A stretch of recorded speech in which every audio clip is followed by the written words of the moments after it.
We're here on Ruins of Seras for game number 2 of this best of 5, and spawning in the bottom left hand position as the red Terran player representing Millennium, it's Dayshi. He piled on an awful lot of pressure in game 1 but was unable to convert against the blue Zerg player spawning in the top left position representing Euronic Gaming, it's FireCake. And this could get explosive. Same side of the map. Ruins of Seras, of course, a huge map horizontally. But when it comes to this vertical distance, it really isn't that far at all. So we'll see what happens there. We have a double gas opening coming from Dayshi here. Oh, pardon me. Why did I think that was a gas for a second? Wow! It's been a long day, guys.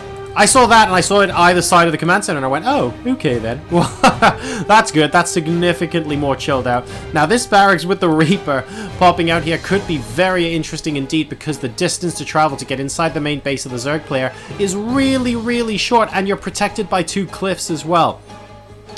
So this can be a very, very entertaining Reaper map for Dayshi. Now, on the plus side, it has to be said, once you sort of get into this position, this cliff, if you can spread your creep here and you get like the queens in position and stuff, you should be able to fend them off okay.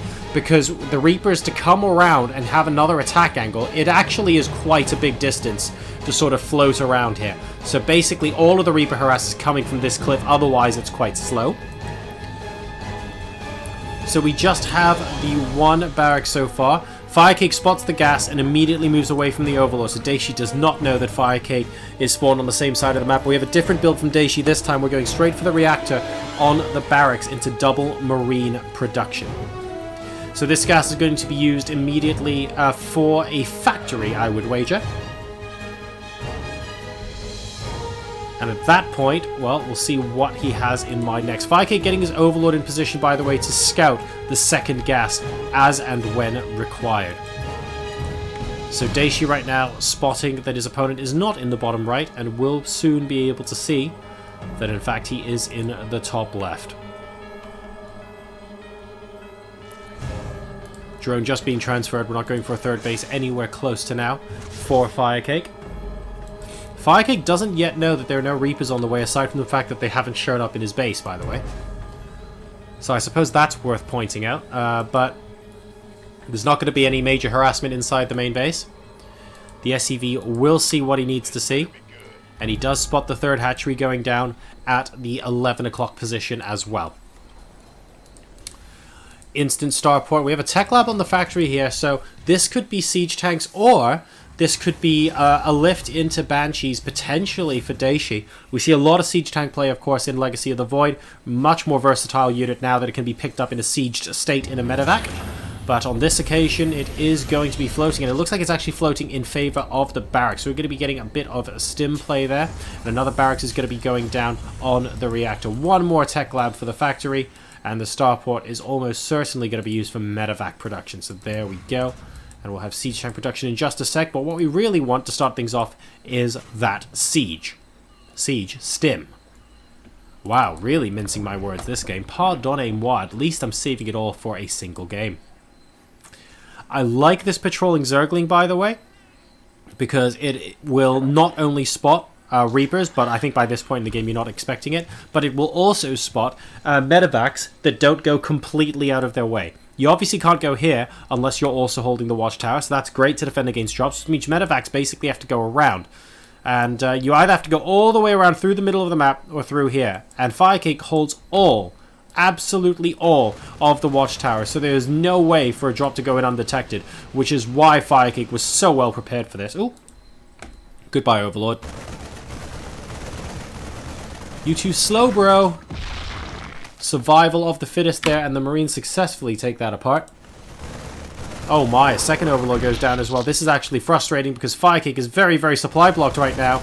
And, oh, he's being forced to engage with the Zerglings because that drop was in danger of getting into this kind of position. That would have been so, so frustrating to deal with as a Zerg player.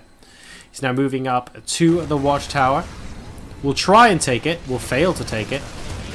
There's a lot of micro going on there, but a couple of Marines actually get picked off in the process. Not 100% certain this is worth it for Dayshi right now, because those Marines, quite a lot of them are on very low health.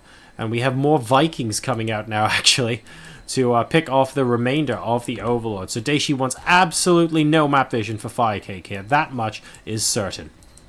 Still no add-on on the starport. I believe we've started siege tank production. We have indeed. But we haven't got a reactor on this just yet. We have a scan, double checking what's going on. Ooh, and just missing the fact that the Spire is about to complete as well. So not quite scouting there. And we have 9 mutas on the way, so that actually could be a massive problem for Dayshi. He's got 2 siege tanks on the bottom here, and yes, he will be able to shell away at this single extractor for now. But you know what? Once the mutas get out, I think he's in an awful lot of trouble, and I don't suspect FireCake minds patiently waiting for this. These mutas are going to be able to absolutely annihilate everything. Here come 4 queens. A couple of zerglings, actually, nearly take out a siege tank, but not quite. And here come the mutalisks. So if he wasn't certain before, he sure as hell is now. There go the siege tanks on the low ground. The Marines actually doing a good amount of damage to the mutas in the meantime. He needs to be careful. Still a queen on the high ground. And wow! Is this actually going to survive? Why? I thought he focus fired and picked off the tanks basically as a matter of first thing. How is this? Wow. I mean, he eventually clears that up, but FireCake there, I think the focus fire could have been slightly better. He does manage to clear it out, though, and he is on his 3rd base, but so is Dayshi. Landing his 3rd orbital command now, having to deal with these 5 mutalisks, successfully doing so with these Marines, and killing off one of them as they fly away. Baneling Nest and a lot more Zerglings now incoming for FireCake, so he looks like he is going to be very, very aggressive with this. Not 100% certain that's going to be possible. That medevac needs to be so careful it doesn't get picked off by Mutalisks. And there goes the Mulehammer here at the 3rd base location. Right. What is FireCake going to do next? Is he going to... I mean, the missile turrets are up now, so it's going to be a bit difficult. He can come in via this side and pick off the workers on gas, potentially. He's actually going to try and kill off this reactor, unsuccessfully doing so, and trying to stay out of range of the Cyclone, but then moving in and successfully picking it off. A medevac with Marines in it, almost getting killed off by those mutas as well. FireCake is actually making these mutas seriously work here, almost killing another medevac. Very, very good job, and now we have a squadron of Lings looking to take out these Marines on the low ground. These Lings should be able to do just that.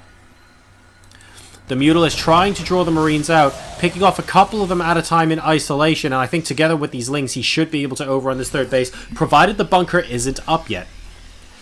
There is the 1 siege tank up top, but that's reasonably close to dying.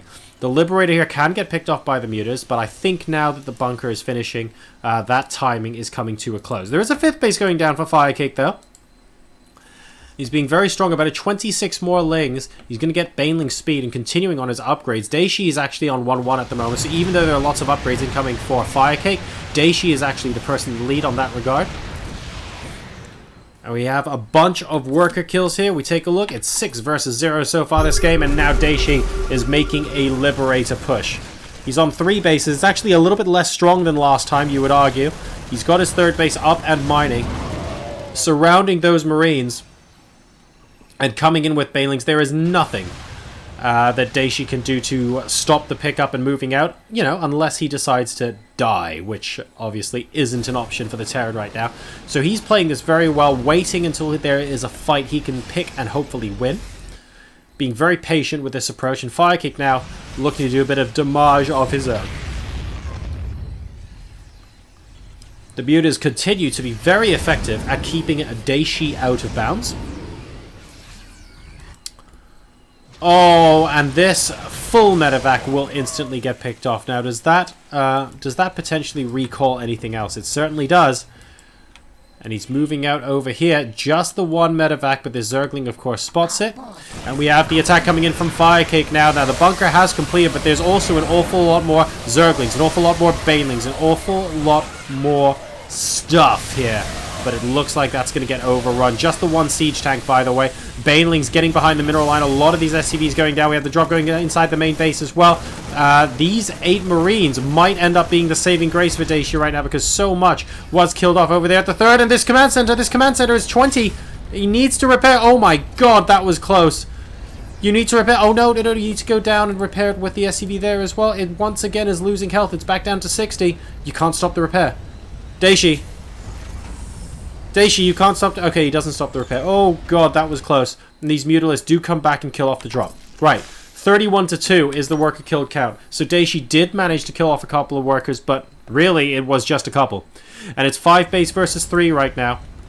The burning will stop momentarily. Don't worry, we can all rest assured. But FireCake at the moment is looking tremendous. 155 versus 89 supply. Once again, moving out into the forward position there of Dayshi. Those Banelings making some pretty excellent hits. And crucially, the Muta count is staying put.